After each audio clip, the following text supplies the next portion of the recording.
Everything begins precisely with this popular autumn game, Noblesse Fantasia. But the thing is, autumn game is just a name. In reality, it is a true magical act in a fantasy world. The main goal is to defeat the strongest criminal Tilty. She is the last, toughest trial that everyone must go through. He says that in the end he dedicated his entire life to her, lived like a sacred sword, followed his destiny, and now everything is completely different. It all started in that quiet village under the mountain. After a fierce exchange of blows, Sold ends up on the ground, and his father says that the duel is practically over. But the boy disagrees despite his father shouting to stop. Sold gets up and says he is not finished yet.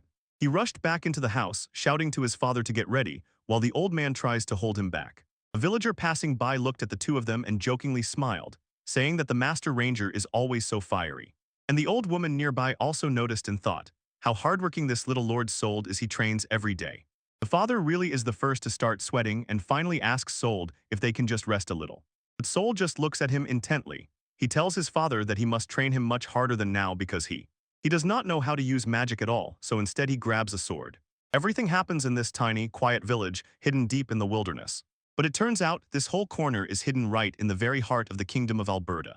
Here it is, the exciting world of the game Noblesse Fantasia. If you liked the video, like and subscribe to the channel to see more such videos. See you in the next video. It turned out that the boy was born into a family of rangers minor nobility who lived somewhere far in the wilderness. Suddenly Sold realized, in fact, he was reincarnated in this world and became a sword. When he was still a tiny baby, his new parents named him Soul Ranger.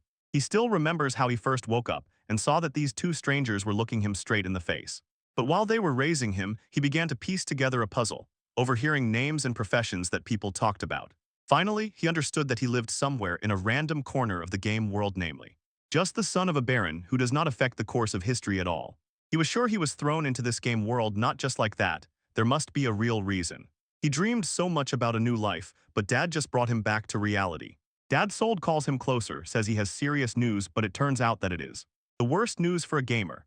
The father sighs and explains that the ranger lineage has not been able to use magic for generations, so Sold's dreams shattered because the game world is built on magic and saving the world from a monster, so it stunned him when he realized he couldn't use anything. He just stares into emptiness, because in a certain sense, in such a world, someone who cannot use magical fields is considered worthless, a character without a true purpose.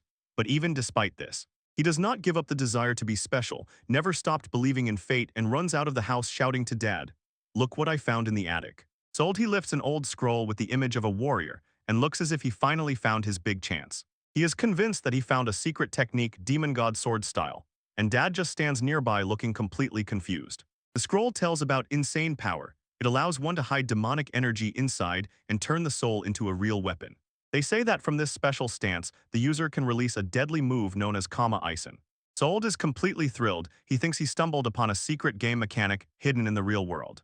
He is convinced that this technique is exactly what someone like him, who does not know how to use magic at all, needs. Raising the sword, he shouts that this is his destiny. He will master the style of the god demon. But his father immediately interrupts him and sharply says that he is completely wrong. It clearly says sold out. Dad says that the scroll is a family relic passed down from generation to generation. And then he tells the truth, all this secret technique is just a fake. It turned out that every man in their family for 3 generations in a row tried to study that scroll during training. And none of them managed to make this move really work. Dad says that the ancestors probably just made it up to give children without magic false hope. He stood and at that moment realized that legendary scroll is just a fairy tale written on paper. Sold looks at the scroll, it is completely torn, and he tries to understand if it is a forgery. But Dad says it is not scary if he cannot cast spells or does not know that style. He explains that their family has protected this peaceful land for generations, and such a life is true happiness. Leaving them standing silently, they simply gazed into this boundless world. Until Sold came to his senses and shouted that father was probably lying, saying the scroll was a fake. He did not waver for a second and shouted that he would prove it was real, no matter what happened. Since then, every day he tirelessly trains under the watchful eye of his father. 3 whole years past. Sold noticeably grew up, but the style of the god demon still eluded him. Father looks at him and says that this move is just a drawing in a book, then asks if he is finally ready to give up. But Soul simply continues to swing, does not give up and does not let go of his dream. Sold looks his father straight in the eyes and shouts that he will never give up, clearly making it known he will stay on this path. And father simply sighs and says, "It's okay, let him continue until he is finally satisfied." Meanwhile, Dad says it's time to go home. Mom will get angry, so they quickly agree. That's enough for today. Looking at his parents and the maid, Sold realized he was lucky he ended up in a truly good family. Life, honestly, is simply a miracle: big family dinners and afternoon horseback rides through the fields. He spends time fishing with his dad, his mom sits at the picnic and watches, and he sincerely admits he has no complaints about this life. But when the sun sets over the estate and stars appear in the sky, everything begins to feel a little different. Sold lies in his room, not sleeping, staring at the ceiling and thinking that he really wants to believe in something greater. It couldn't have just happened like that. There must be a real reason why he reincarnated as an unknown nobleman in this world. Outside the window, the sky turned gray, and a heavy rain began to pour over the quiet house. Sold asked his mom where Dad was, and she said he had gone earlier to a meeting with other nobles. She is a little confused and doesn't understand why even provincial nobles like them were called. But Sold just looks out the window at the rain and for a moment sinks into his thoughts. He tells her that today he will go train alone, and she warns him not to overexert himself. The weather is bad after all. He walks and remembers how he trained with the sword. Every day he is already 10 years old. He wonders if the day will ever come when he can truly use the god-demon style. But he quickly shook his head and told himself that negativity will not help at all. He decides to remain an optimist and not stop believing that the invented style is his true destiny. Suddenly something catches his eye and he freezes in place. He rushes headlong to the trees, convinced that a strange sound came from the depths of the forest. In the middle of the forest, it pours as if from a bucket. When Sold squeezes through the trees, he stops for a moment to catch his breath because he sees a young girl who has fallen face down in the mud and cannot believe his eyes. He rushed to her, knelt down, and asked if she was okay and why she was here in the middle of such a storm.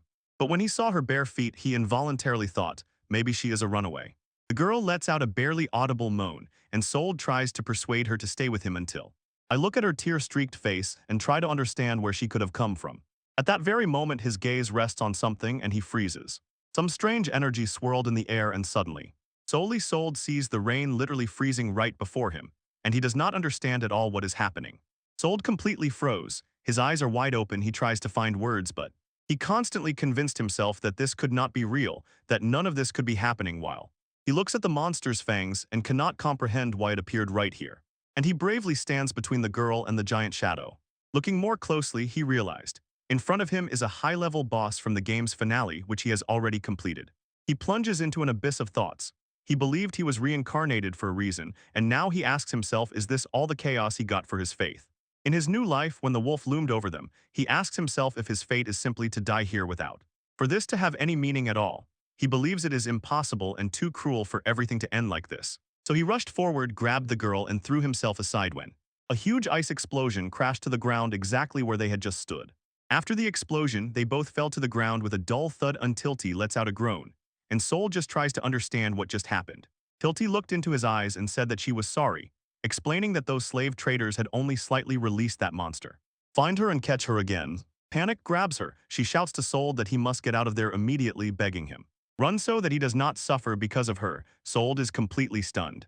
She cannot stand it. She cries and looks completely broken because of this mess. Looking at her face, Soul realizes that her eyes are exactly the same as the greatest threat in that game he adored is the legendary villain Tilty Majester herself. She was the girl everyone hated in the game because she always tormented the main hero and did terrible things. And the scariest thing is that in every version of this story, she was destined to lose everything and end up in complete ruin. As soon as the game ends, the truth about Tilty's past finally begins to come together, and it turned out that everyone she once cared about was already dead and she was left completely alone. She was born the child of a mistress, and because of this everyone hated her. She was drowning in poverty until her mother was killed. Then she was captured and forced to live in slavery. Finally, a noble family came from the village and saved her, but the tragedy did not end there. They were all brutally killed too. Tilty grew up with resentment towards the whole world. It brought people only misfortune when it was near her. Soon she simply began to hate herself. When she became the saddest girl in the world, she eventually turned into a villain feared by all. Sold looked at the crying girl and suddenly realized she had the exact same eyes as the villain from the game. He wonders if leaving her alone is what turns her into that monster, and this thought hits him like a ton of bricks. He draws his sword and stands right in front of the girl in chains to protect her.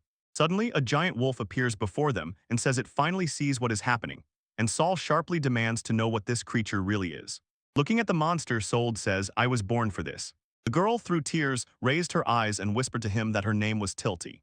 Finally, Sold understood why he was transferred to this world as a nobleman so that he could freely do whatever he wished. He tells Tilty that he will become the one who will overturn her fate. He let out a loud scream, preparing for battle.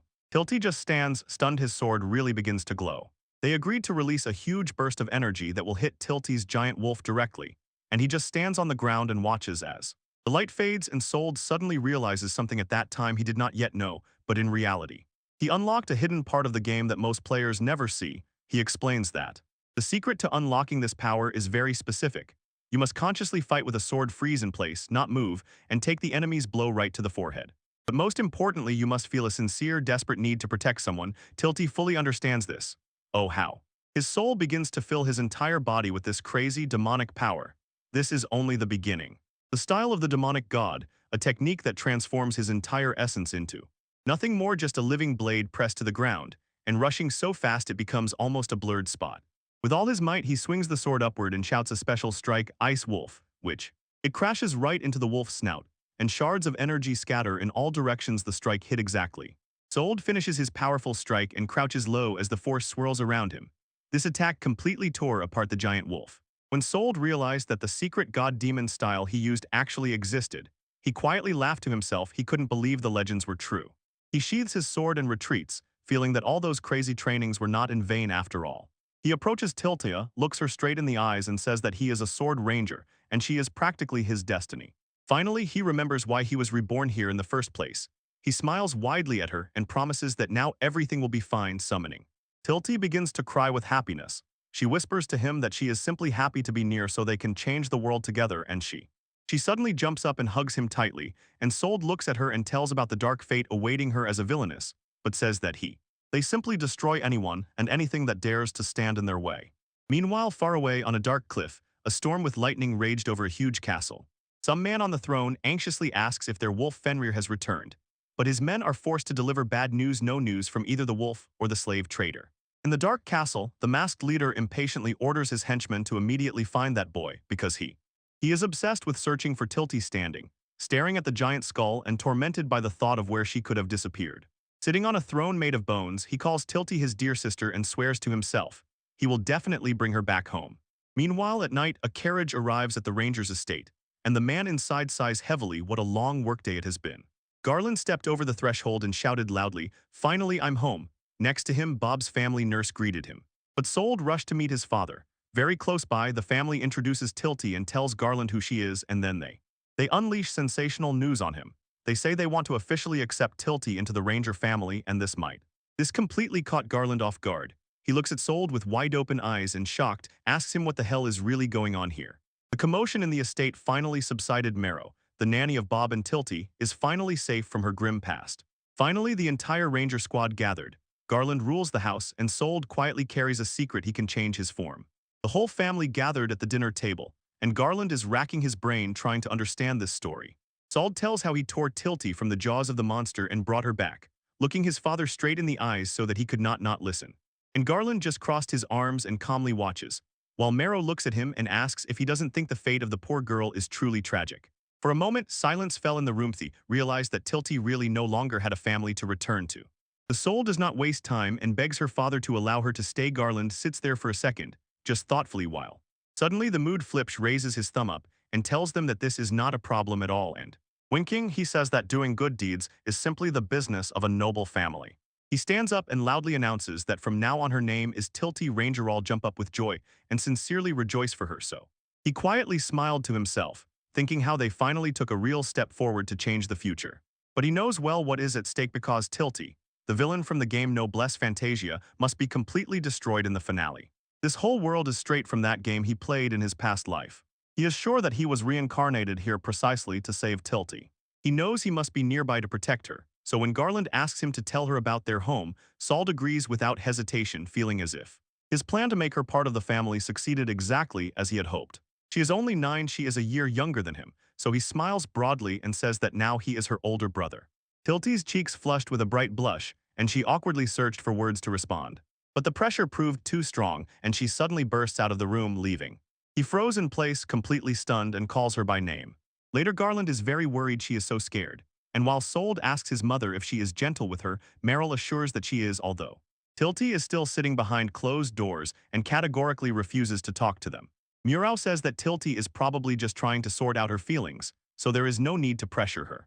Instead, just wait. Garland is confident that sooner or later she will open up to them, even if. She is barely holding on now, and the family stands nearby looking quite serious. And Sold agrees with his mother, sympathetically thinking how painful it must be for Tilty when she is suddenly told that she has a new family. The night deepened, and finally Sold starts a conversation about the slave market cleanup operation that his father had mentioned earlier. Garland says that several nobles actually gathered specifically for this mission. Although they managed to free the slaves and take them to a safe place, they failed to uproot the organization. Sold suddenly freezes in place and asks if Tilty was one of those who got caught in this, which could. Suddenly he realized that before she was found, she really was just a captive, and something clicked in his head. That wolf that appeared earlier was definitely sent by those traders to capture her and drag her back to that slave trading organization. Sold is horrified. This is just madness. These people really use the legendary beast Fenrir for this. And he wonders why did they go through all that trouble just to target Tilty. He imagines the organization hiding behind the human traffickers and sees Tilty as so tiny and scared. And he begins to suspect that these guys are the ones who put the death mark on Tilty. Returning to the present, Garland stood in the middle of the field and addressed Sold. It's time to show what you are capable of. It's about imagined style. He says he is a master of this style and Sold is more than ready to prove it. Under the light of the thin crescent moon, Sold takes a stance, and the father watches intently. He raises the sword high and concentrates all his energy within himself. Recalling the moment when he first met Fenrir and felt the power of ley lines, he feels the same wild energy that now surges through his body and blade. Sold looks his father straight in the eyes and shouts that the legends have come true. It is about that most secret technique, known only to the heir of the Ranger lineage. He shouts the demon's name as if he were a god himself, and Garland is so stunned that words just burst from his mouth. Sold tried to boast about the wolf's icy flash, but his wooden sword simply cracked in his hands. Sold is in panic. The sword broke, and his father just stands and looks at him as if he had lost his mind. Garland says he will just buy him a new one, but Sold still insists. He is telling the truth about that power. The truth is that since then he has never been able to withstand that style even once. He grabbed the broken handle and suddenly realized, for this hidden move in the game to work, some special mechanism is needed. The plan is to figure out as quickly as possible what triggers it, so he can master this style and protect Tilty from new attacks. Especially after the Rangers officially took Tilty under their care, she began to live calmly and carefree. The whole family gathered around the table for a big pizza dinner. Everyone is having fun and Tilty receives a completely new dress sewn by Marrow, and the family's provider cheerfully encourages her. Garland and Sold return from a trip, proudly showing a huge fish in a crab they caught. But when everyone simultaneously starts showering compliments and exclaiming with admiration, Tilty just stands and completely loses it. Suddenly all eyes fell on her. She rushed out of the room, leaving the rest of the family standing there. Completely puzzled, Garland complains that she still doesn't open up to him, but Marrow reminds him that it takes time and they can't rush. Sold looks at them and thinks that living together should be enough to protect everyone, although he can't get rid of the thought whether avoiding a dark future for Tilty will really be that simple. That night a powerful storm swept over the house and lightning split the sky. Sold lies in bed, staring at the ceiling and feels as if there is one very important detail in Tilty's story that he completely forgot. The crack of broken glass echoed through the house, and his eyes suddenly opened wide when he jumps out of bed, grabs the sword and runs, wondering what this rumble is. He immediately understands that the sound comes from Tilty's room and doesn't waste a second. He throws open the door, ready for anything behind it. The room is pitch dark. But the sight before him is even worse than he imagined. Seeing this, he shouts Tilty. The window is broken, and above her bed circle three terrifying bat-like monsters. Tilty is curled up in a ball, trapped inside a whirlwind of dark energy. Sold was looking at her, trying to figure out what it was until he realized it was pure darkness. One-eyed monsters hiss and make strange sounds, hovering right above her. Sold is completely stunned, confused, and doesn't understand why a magical creature appeared here. But the shock doesn't stop him. He calls Tilty again and draws his sword, ready to rush at them. Sold lunges forward, tightly gripping the only weapon he has, but suddenly realizes the sword is still broken, and it's definitely not suitable for such a battle. The monsters don't slow down at all. One of them lets out a piercing scream that echoes around the room. Sold tries to brush them off with a broken handle, muttering curses under his breath and glancing at Tilty. He asks Tilty to endure a little longer and rushes to find his father to ask for help. Suddenly she shouted, "Just leave me alone," and he did not expect this at all. Tilty started crying, apologized, and said that this always happens to her. She continues and says that she doesn't even understand why all these troubles follow her everywhere. Sold looks at her, feels her pain, and simply whispers her name, making a decision. He shouted back that he would never leave her because now they are family. Sold froze in complete shock, realizing that his promise to be together was a huge mistake because Tilty hugged him tightly, crying, and said that he was the one who saved her. And she tells how his whole family accepted her with open arms, but even despite all this kindness, she was happy only for a moment, a shaky one, and admits that it was this happiness that made her hesitate. Shadows begin to engulf everything, and she screams that it is pointless and that she does not belong here at all. She screams that if she stays, it will drag everyone down, and Soul just stands and finally understands it. Tilty shouted that it would bring trouble upon them all, and at that moment Soul suddenly remembers everything from the game. This is the hidden backstory of the villain from Noblesse Fantasia, the very part that players see only after the credits. A clear episode of her life emerges before his eyes, a memory from the story he played earlier. It is the story of a noble family that took Tilty under their roof, and how through her they all perished. A flash of memory pierced Soul's consciousness. In the original game chronology, his entire family was brutally killed. And watching Tilty break down right before him, he understands the tragedy he remembers.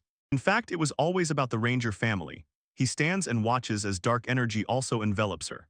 Tilty screams through tears, begging him to just take her away and leave her alone before it becomes too late. Soul just looks at her with full concentration in his eyes. It is clear the choice has already been made. He knows if he just leaves right now and stops interfering in Tilty's affairs, then his family will truly be able to survive and avoid being killed. To save everyone from that terrible end, and there will be one less tragedy in the world. But the Soul, despite the risk, squeezed her in a tight embrace, cutting through all the dark shadows. Tilty looks at him in complete shock, barely finding words to ask why he still doesn't let go. Shadow monsters crowd the room, and a loud eerie creak tears the silence. But Soul doesn't even blink, not averting his gaze from Tilty as they approach. Tilty breaks free from his hands and shouts, "Stop, let me go." But Soul presses her even tighter and says he won't let go never. He asks if it even matters that she makes him unhappy, then quietly tells her that she is not alone. He quietly reminded her that now they both have parents, and that he is there to support her. Soul smiles and says that she is already his dear sister, promising to protect her with his own life. These words finally hit her, and Tilty can no longer hold back. She sobs uncontrollably, pressed against his chest. She barely whispered, "Thank you," gasping from deep sobs. Finally, she calls him her older brother, and the dark energy slowly recedes from the room. Soul looked down at Tilty and called her by name, noticing that the creepy dark energy had finally disappeared from the room. Someone widened their eyes, watching what was happening, completely stunned by how quickly everything changed. Tilty finally stops resisting, and simply lets the tears flow. She looks much calmer than just a second ago. Soul looked at her with a gentle smile, and felt relieved that he had truly managed to reach her and stop the darkness.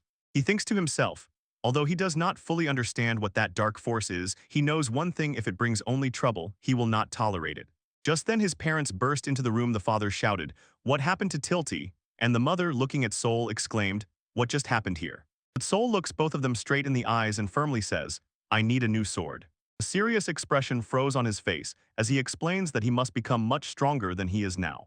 He tells them that he will protect Tilty at any cost, and personally put an end to any darkness that tries to interfere in her life. The mother just stands there, completely stunned, and the father cannot hide his smile. It is clear that the boy's determination impressed him. Soul's father agreed to order an incredible custom sword for him, and Soul was thrilled and sincerely thanked him. They are intently looking into the city. Sword guest Dad says he will introduce him to the best blacksmith in the district. In the shop, two boys in suits ran outside, shouting that they would never come back. The blacksmith doesn't even pay attention. He stands with a hammer and tells them let them go, because they only care about fashion. She lifts her glasses and pours out her hatred for the aristocrats, and Souls just looks at her, confident that he can win her over. Determined to get that new blade, Soul sets off together with Tilty and his father straight to the town of Gast. The city is huge. It stretches all the way to the horizon, visible from the road. The streets are teeming with people, and carriages bustle in all directions. Soul excitedly says how busy it is here, and Dad explains that it is a major trade hub both by land and by sea, but he warns him, although two noble families rule the city, all these crowds bring along a bunch of suspicious people. Soul's father lowered his gaze and asked Tilty to be careful not to get lost in the crowd, and Tilty nervously nodded, promising she wouldn't get lost.